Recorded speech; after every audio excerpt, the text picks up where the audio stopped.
Byddai'n testyn o Salmau, Salm 22 ac adnod 26. Salm 22, adnod 26. Y tlodion a fwytant ac ddewellir, y rhai a geisiant yr arglwydd a'i molianant ef, eich calon fydd byw yn dragowydd. Mae'r salm a ysgrifennwyd canrifoedd cyn i'r Iesu gael ei eni. Mae wastad yn gyffroes yn diwedd ddarllen o'r Hen Testament a'r salmau ac yn gallu gweld geiriau yma cyn i'r Iesu ddod i'r byd. Cyn iddo gyrraedd Bryn Calfaria, lle byddai'n talu'r pris am ryddid ei bobl, cyn hynny i gyd, ac eto yma mae'r salmydd yn proffwydo'r geiriau i'r Iesu ar y groes. Nawr, mae hyn yn ei hunan yn achos o gyffro ac o lawenydd. Mae'n rhoi cadernid o'n diweu'r Cristion wrth feddwl am y proffwydolaethau sydd yng Nghaerdyw, cannoedd ar gan miloedd o proffwydolaethau, a pob un wedi dod i fodolaeth, wedi cael ei gwireddu yn yr arglwydd Iesu Grist, ac mae'r ystadegyn hynny yn tu hwnt i'n deall ni, mae'n anferthol, mae'n amhosibl iddo i fod yn unrhyw beth ar wahân y gwirionedd.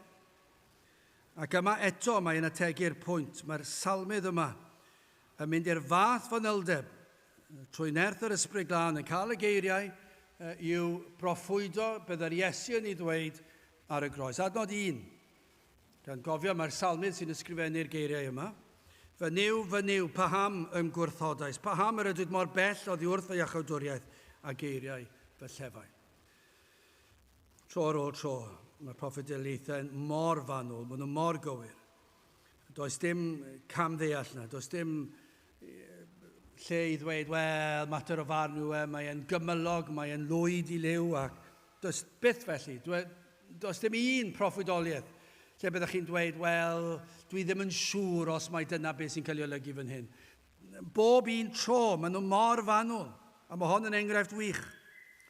A mae'r salmydd yn datgan y hyn a byddai'r Iesu yn ei ddweud ar y groes, ond am gysur mae'r Iesu yn gallu cyd-ymdeimlo a ni. Y gwybu'r hyn a byddai'r ceisiwr yn ei brofi. Mae e fel petai rhyw ddarlun o'r hyn y mae'r ceisiwr iachawdwriaeth yn mynd trwyddo. Wrth gwrs, nid oedd yr Iesu erioed wedi profi pechod ac felly ddim yn gallu ceisio fel i ni yn ei geisio, ond i ni'n gallu gweld y tebygolrwydd yma. Fe gymerodd yr Iesu baich ein pechod yn dod arno ef ei hun. Ac wrth iddo ddioddef y boen, ei dad yn troi gefn, daw y llef o'r galon, ac yna y llawenydd o ateb i weddi. Mae wedi mynd trwy'r broses. Mae'n gwybod y boen yma. Mae'n teimlo'r boen. Y tad yn troi gefn arno. Ac yna mae'r cri yn dod o'i galon. Ac yna mae'r llawenydd mynd i brofi pan mae'n gwybod bod ei weddi'n cael ei ateb. Ond nid yna yw camau profiad y ceisiwr. Yn dod i weld y pellter rhyngddo a Duw. Ac yna'n dod i weld yr angen yn yr enaid. Ac yna daw'r cri o'r galon, ac yna'r ateb i weddi. Gai ofyn i chi, os ydych chi'n Gristion, wrth chi feddwl nôl i'r adeg pan deithoch chi'n Gristion, ydych chi'n gallu ategu'r camau yma. Yn dod i weld yr gagendor hynny, y pellter rhyngoch chi a Duw. Ac yna'n dod i weld yr angen sydd yn eich enaid, ac yna daw'r cri o'r galon. Ydych chi'n gallu tystio bod cri yn dod o'r galon. Ac yna, yn fwy pwysig oll, bod eich gweddi'n cael ei ateb. A mae ddewyd sydd yma i chi sydd yn ceisio. Mae yna rhyw hyder fan hyn i'r ceisiwr. Y profiadau ath Crist trwyddo, a mae'n rhoi darlun i chi o beth i chi'n mynd trwyddo, ac nawr mae'n rhoi y ddewyd, yr rhai a geisiant yr arglwydd a'i molianant ef. Gai, cyn mynd ymhellach hyd yn oed.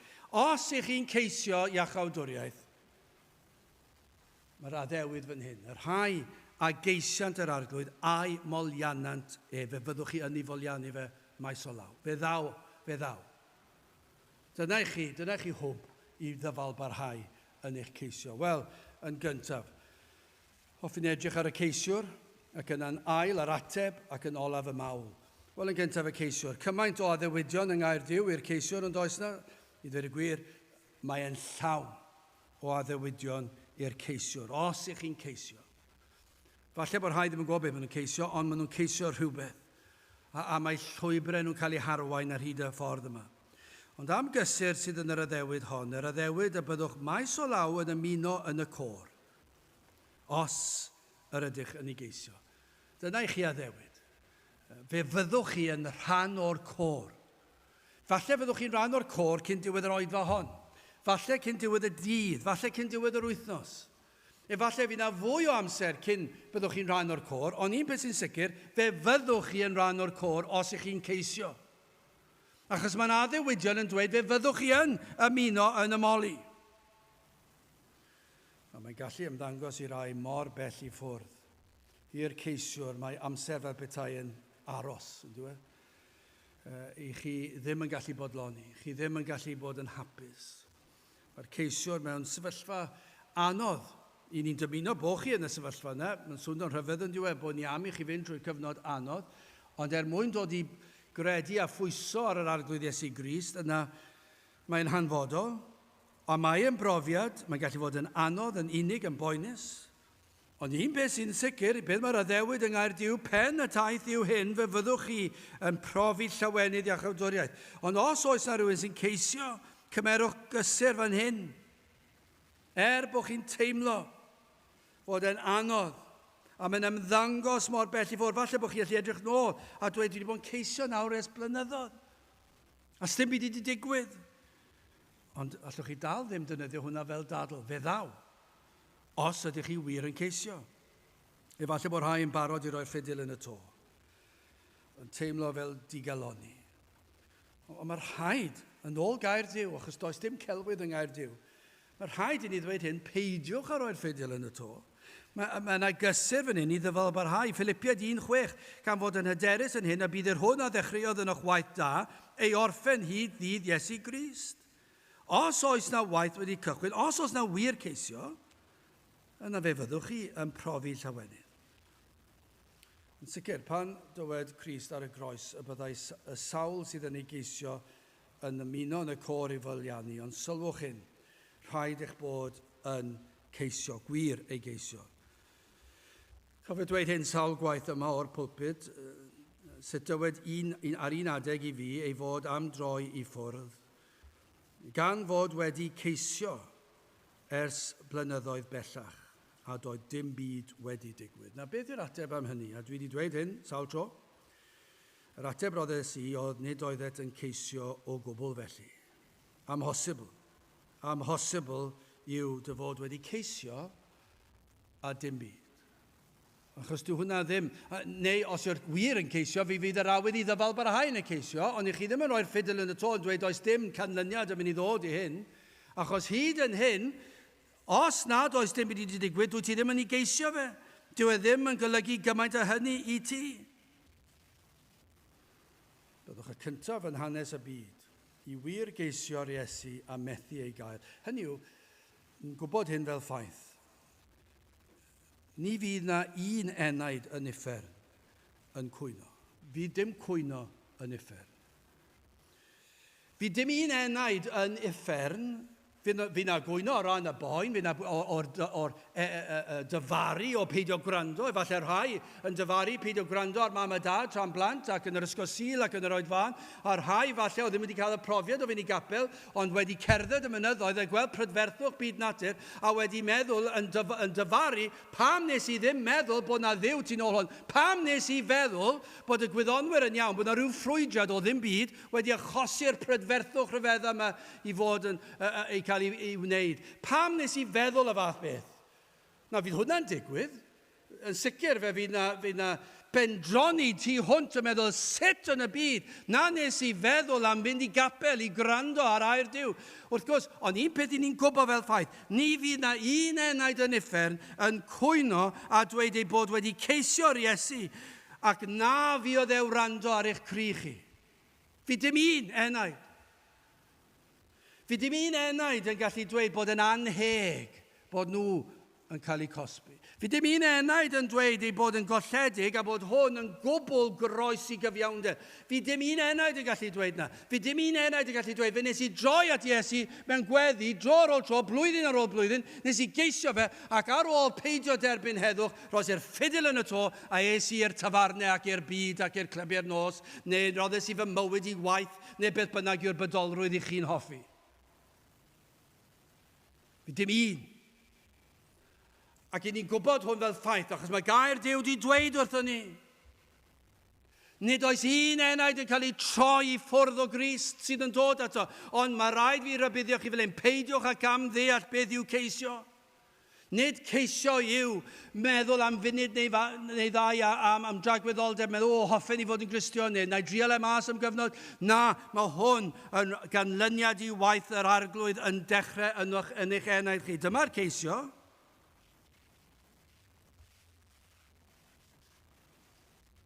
Gellir dweud y gwahaniaeth rhwng y sawl sydd wir yn ceisio a'r sawl sydd ddim. Os ych chi eisiau gwybod os ych chi'n ceisio yn y beidio.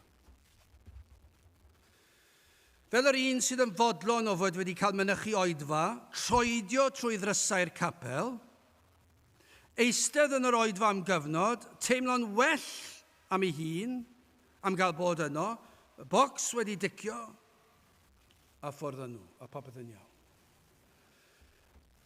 Os ych chi felly, dydych chi ddim yn geisiwr, chi ddim yn Gristion yn sicr, ond ych chi ddim yn geisiwr. Ni wedi gweld sawl un dros y blynyddoedd, wel ddim sawl un, mae hwnna'n or-ddweud siwr o fod. Ni wedi gweld ambell un yn weddol reolaidd, yn dod trwy'r drysau neu'r oedfa hon yn y pynhawn, neist yn y cefn sylweddoli mae'r Gymraeg yw i, ac yn ar ôl 5 munud yn cerdded nôl mas. Ond doedd dim awydd yn nhw i ddod i'r oedfa. Beth o'n nhw eisiau gwneud? Yr rhai dwi wedi cwrdd wrth y drws, maen nhw'n dod mewn, a beth maen nhw eisiau gwneud yw dod mewn i gapel. Falle bod nhw newydd rhegi, falle bod nhw newydd taro rhywun, falle bod nhw newydd meddwl rhywbeth drwg, falle bod nhw'n teimlo'n frwnt neu'n teimlo'n eog, maen nhw eisiau dod i'r gapel, maen nhw eisiau gwneud gweddi fach, ni wedi clywed rhai'n dweud, I want to make a prayer, maen nhw'n dweud yn Saesneg. I want to say a prayer. A maen nhw'n dod mewn, maen nhw'n eistedd lawr, maen nhw'n fynd am 5 munud ac offa nhw to, maen nhw wedi mynd. Maen nhw'n teimlo well nawr wrth gwrs, dydyn nhw ddim yn ceisio. Ni ddim yn dweud gallen nhw ddim dod yn Gristnogio, mae'r arglwydd yn gallu gweithio. Ond beth i ni yn gallu dweud, ar y pryd yma, does dim arwydd ei bod nhw wir yn ceisio. Achos ni ddim wedi gweld nhw'n ôl. Unwaith yna fe. Degawdau mynd heibio, so ni wedi gweld nhw to. Mae rhai'n gallu dod i oedfa yn reolaidd. A maen nhw'n dod i'r oedfa, maen nhw'n teimlo'n well am un, maen nhw'n dod yn y bore na fe, maen nhw wedi ticio bocs, maen nhw'n teimlo'n gyffyrddus, dwi wedi rhoi fy amser wythnosol i Dduw, ac felly mae hwnna'n well a pawb arall yng Nghymru gyfan, na gweddill y byd, dwi wedi rhoi un oedfa bob sil, ac felly ticio'r bocs, dwi wedi geisio fe, a dwi'n mynd nôl a cario ymlaen gyda gweddill y sil a gweddill yr wythnos. Nawr, a yw hwnna'n geisio? Wel, fedra i ddim gweld bod hwnna'n unrhyw beth tebyg i gwir geisio. Neu mae fel yr un sydd yn bodloni ar ddweud gweddi. Maen nhw'n bobl, maen nhw'n dweud dwi yn gweddio, ond nid yw wir yn poenio staw ateb. Dyna'r gwahaniaeth. Maen nhw'n dweud gweddi, ond dyn nhw'n chwilio am yr ateb. Maen nhw wedi dweud y geiriau. Maen nhw wedi dysgu fe mewn rhyw lyfr rhywle, neu maen nhw'n meddwl, neu nhw'n dweud rhyw weddi, maen nhw wedi yngan rhyw eiriau i fyny at Dduw rhywle, ac yna maen nhw'n teimlo'n well, dwi wedi gweddio, ond dyn nhw ddim yn chwilio am ateb. Dyn nhw ddim yn chwilio am ateb. Maen nhw'n fodlon bod nhw wedi dweud y weddi. I ddweud y gwir, dyn nhw'n hyd yn cofio os ydyn nhw wedi gofyn am unrhyw beth i chwilio am yr ateb hyd yn oed. Dyn nhw'n siŵr, ond maen nhw wedi dod i capel a maen nhw wedi dweud gweddi. Mae'r ceisiwr yn ceisio gwaredwr. Mae'r ceisiwr am gwmniaeth y gwaredwr. Mae'r ceisiwr am sicrwydd presenoldeb y gwaredwr. Mae'r ceisiwr yn teimlo'n isel, yn teimlo i fod yn dod mor fyr o safon Duw, fe deimlo gywilydd ac eto ceir rhyw fath o awydd. Gobaith efallai y gall dderbyn trigaredd, ond dwi ddim yn teimlo bod yn heiddi'r trigaredd. Dwi'n yn teimlo bod ganddo fe hawl i geisio. Dyna'r ceisiwr i chi. Dyw'r ceisiwr ddim yn disgwyl falle hyd yn oed ar y pryd yma. Dyn nhw ddim yn teimlo'r heiddiant am y peth. Ond mae yna rhyw deimlad fod yna bwysau fel mae Pantycelyn yn dweud, eogrwydd fel mynyddoedd byd. Mae'n pwyso ar ei henaid yma, mae'n pwyso lawr yn drwm. Ond hefyd yn y ceisiwr, mae yna rhyw obaith, falle ca fi drigaredd. Mae'n pwyso ar y ffaith bod gobaith yn cael ei gynnig. Efallai iddo glywed bod gobaith i rai anobeithiol fel fe, falle bod wedi clywed rhywun yn dweud, neu mewn pregeth efallai, bod na obaith i'r rhai sydd heb obaith. Ac felly mae'n obeithiol, mae'n rhyfedd yn diwedd. Mae wedi clywed rhywbeth bod yna obeth i'r rhai fel ti. Ac felly mae yna geisio. Mae'r ceisiwr ffals neu'r crefyddwr traddodiadol yn hapus i gario ymlaen fel ag yr oedd cynt.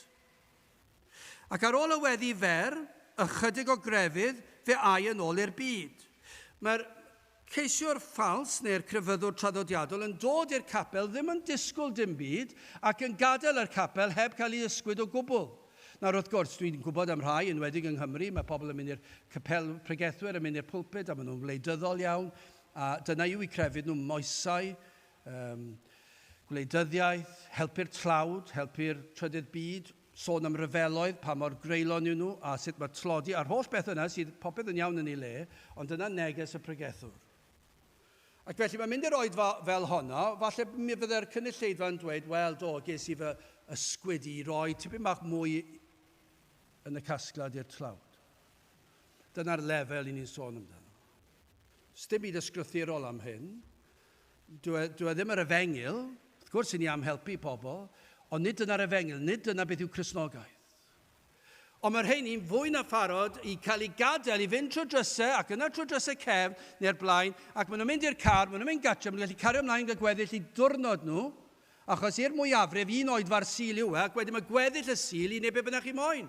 Paratoi ar gyfer dydd Llun, neu mynd i'r parc, neu mynd i'r traeth yn y tywydd braf, ac maen nhw'n cario ymlaen i'r gweddill yr wythnos. Dim byd oedd y digwydd ar y sil yn yr oedfa yn y bregeth wedi hysgwyd i henaid nhw o gwbl. Ond oedden nhw ddim yn disgwyl hynny, ond nhw ddim eisiau hynny, ond nhw ddim yn dod i glywed, a fydd y pregethwr yn dweud rhywbeth i helpu fe henaid i. Dim unwaith fydden nhw wedi meddwl felly, achos i ni'n gallu dweud, nid ceiswyr yw nhw, mae nhw yn grefyddwyr traddodiadol sydd yn golledig. Allai ddweud hyn wrthych chi, os ydych chi'n ceisio, fe ddowch chi bob oedfa meddwl, o, dwed rhywbeth i fi, i helpu fi ddod at Gris i fod yn sicr fy mod i'n Gristion. Dwi eisiau gwybod, dwed y fod yn eiddo i mi, mewn llythrennau eglur clir. Dyna iaith y ceisiwr. Y crefyddwr yw rho rhywbeth bach i fy meddwl i feddwl amdano, a fe gai fynd ar ddiwedd y dydd a cario ymlaen gyda fy mywyd. Ond nid y ceisiwr.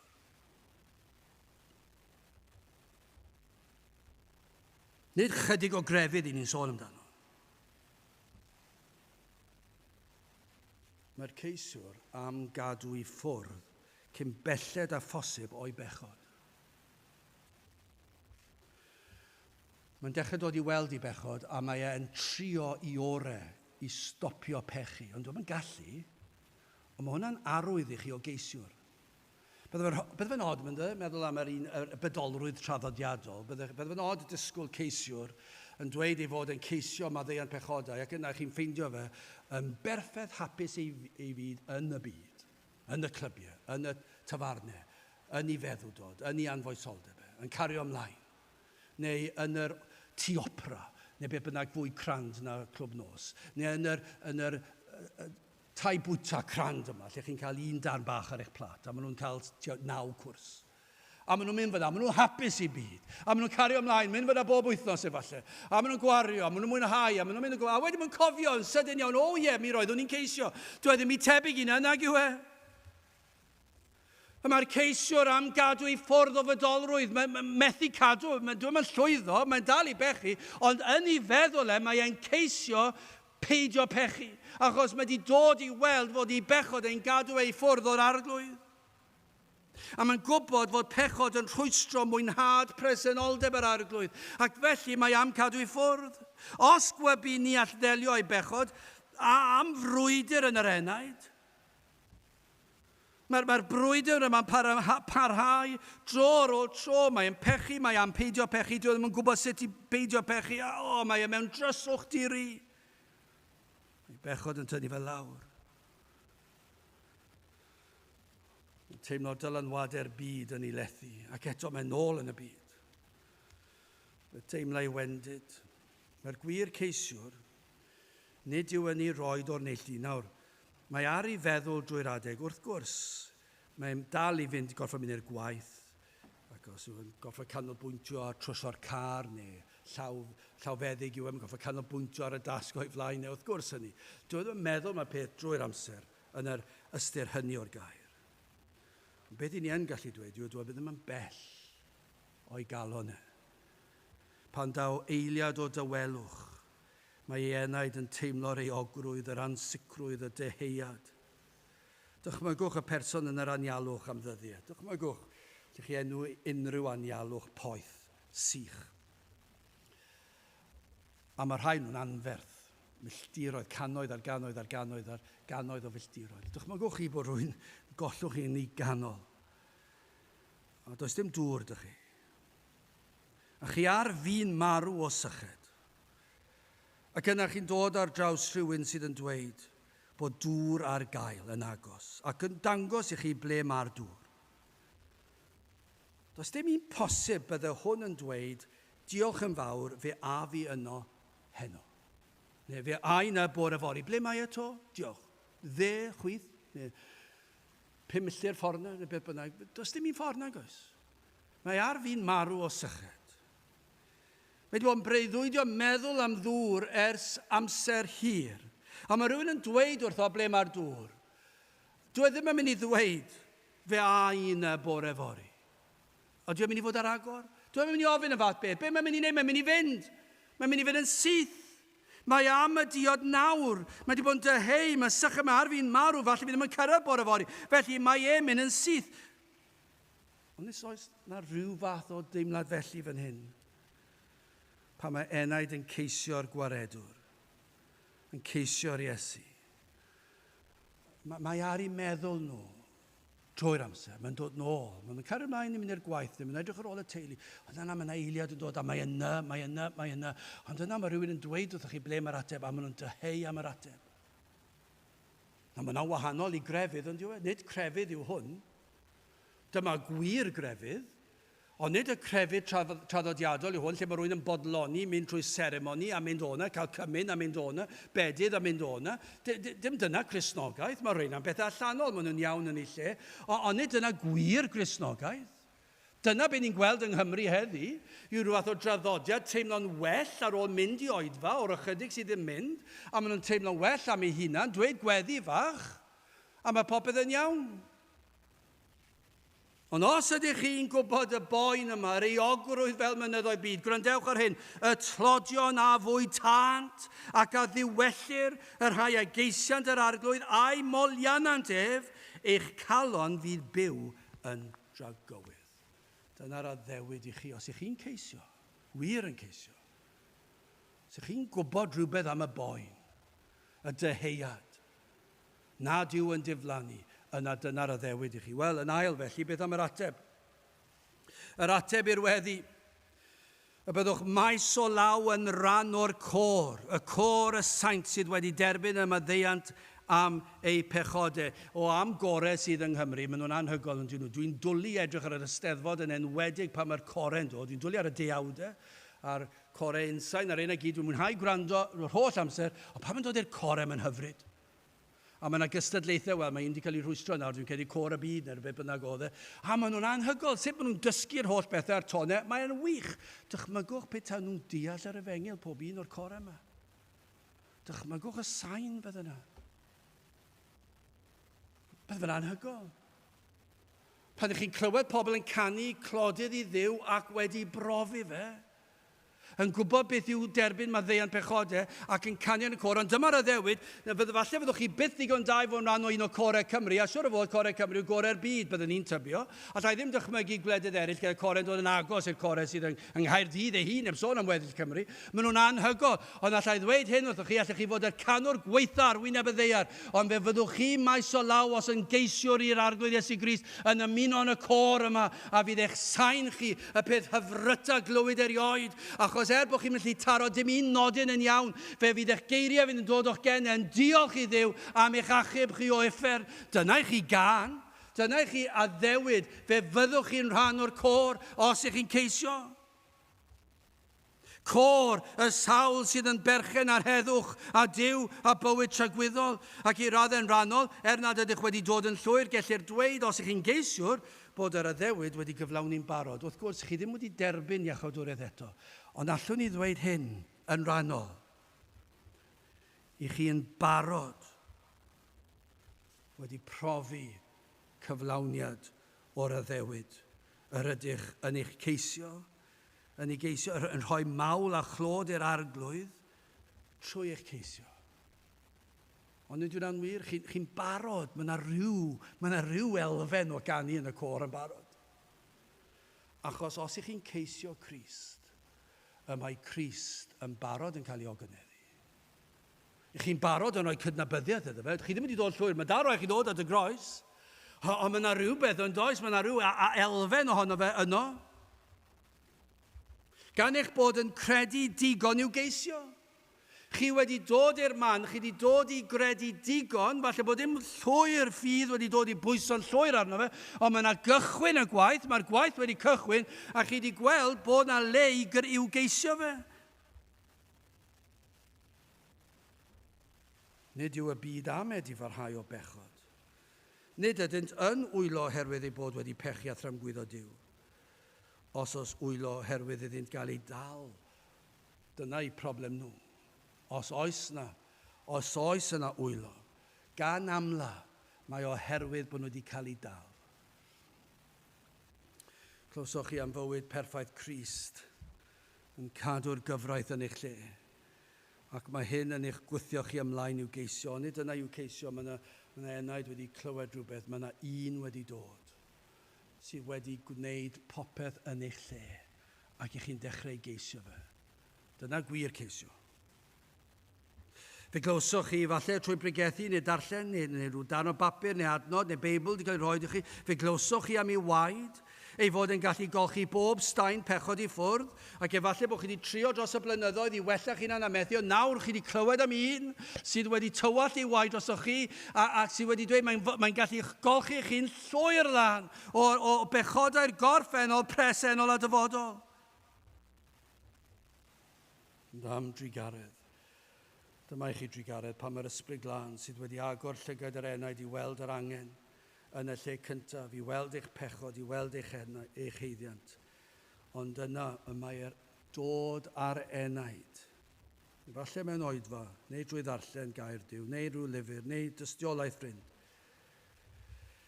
Lle'ch clywwch chi am yr Iesu iddo ddod i achub rhywun fel chi. Ac iddo garlamu drwy fywyd at ffrind Calfaria. Dyna beth chi'n clywed. Ac yno byddai'n dioddau poenau erchill digofaint ei dad yn ei gosbi fe am eich pechod chi. Chi wedi dod i glywed am hyn. Chi'n dod i glywed am y groes a'r ffynon a agorwyd ac trwy'r waed a lifodd. Iddo roed ei einioes i chi yn llwyr.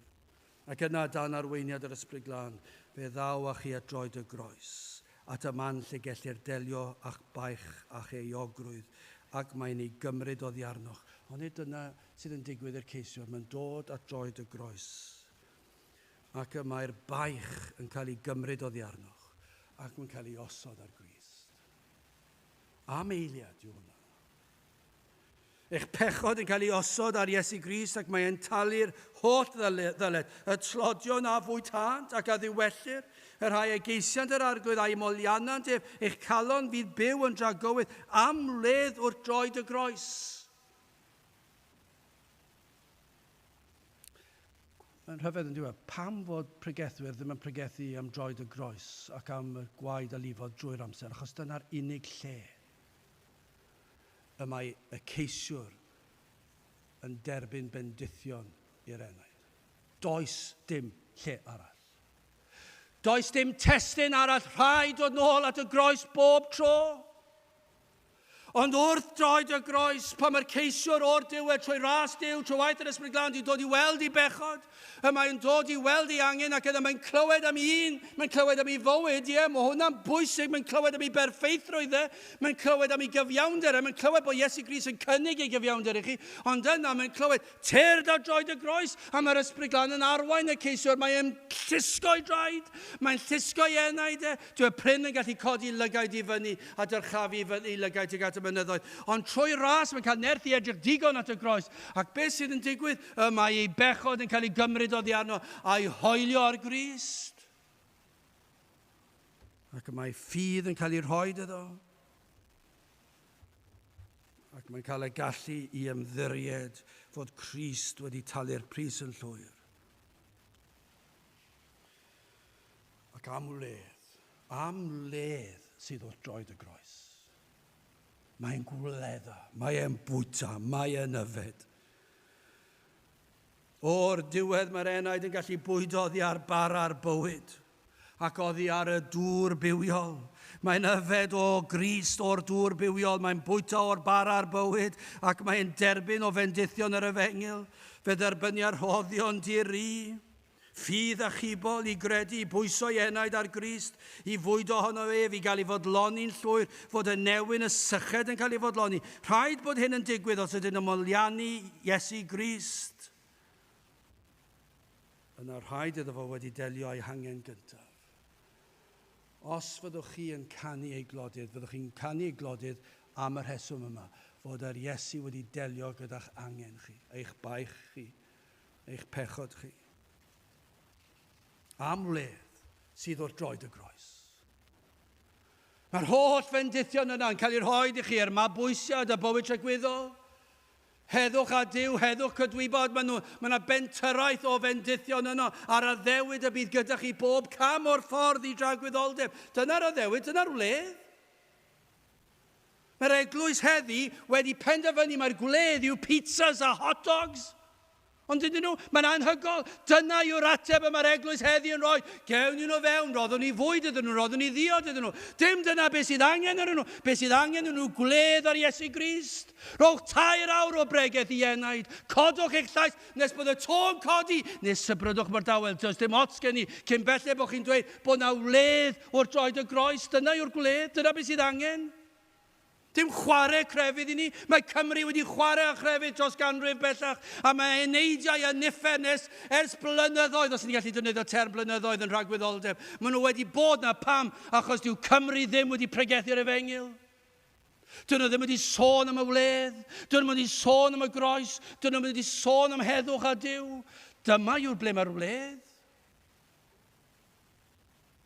Y tlodion a fwytant ac a ddiwellir yr rhai a geisiant yr arglwydd a'i molianant ef eich calon fydd byw yn dragowydd. Dyma'r Efengil sanctaidd. Dim dyna'r Efengil sy'n cael ei phregethu heddi tybiwn ni. Ond dwi'n weddol sicr o hyn, dyma yw'r Efengil sanctaidd. Y wledd sydd yng Nghrist Iesu. Does dim lle arall gallwch chi cael eich bodloni. Mae'r enaid yn gorfod dod at Grist. A pan mae'r enaid yn ceisio, fe fyddwch chi yn derbyn. Mae wedi addo i chi. Os rhywun sy'n gwrando ar y we, yn ceisio, dyfal barhewch. Achos os yw wedi dechrau gwaith yno chi, fe fydd yn ei gwblhau. I orffen yn fyr, yn drydydd y mawl, y tlodion a fwytant ac edwellir yr rhai geisiant yr arglwydd a'i molianant ef. Os bu yr enaid cynt yn canu emynau, a dwi'n dim llawer o'r rheini bellach, mi roedd hwn yn berthnasol hanner canrif yn ôl. Bydd y capeli'n llawn o bobl crefyddol, efallai llawer heb ddeall yr Efengil, ond bellach does dim llawer yn y capeli hyd yn oed. Yn sicr dim llawer sydd yn gwybod yr emynau. Ond os oes na un yn gyfarwydd ar emynau am wahaniaeth sydd nawr, pan i chi wedi derbyn maddeuant pechodau. Achos nawr chi'n gwybod beth yw canu. Nawr chi'n gwybod beth yw bod yn rhan o'r côr. Ar ôl bod wrth droed y groes a derbyn o'i faddeuant, am awydd sydd i fod yn rhan o'r côr. Nawr mae'n canu o'r enaid, o'r galon. Diolch i ti. Mae mor syml yn diwedd. Mae'n emyn fer. Dwi ddim un o'r emynau modern byr yma. Hon, bod yn fyr, mae'n llawer mwy safonol na'r mwyafrif llethol o'r rhai byr plantynedd y mae llawer yn canu heddi.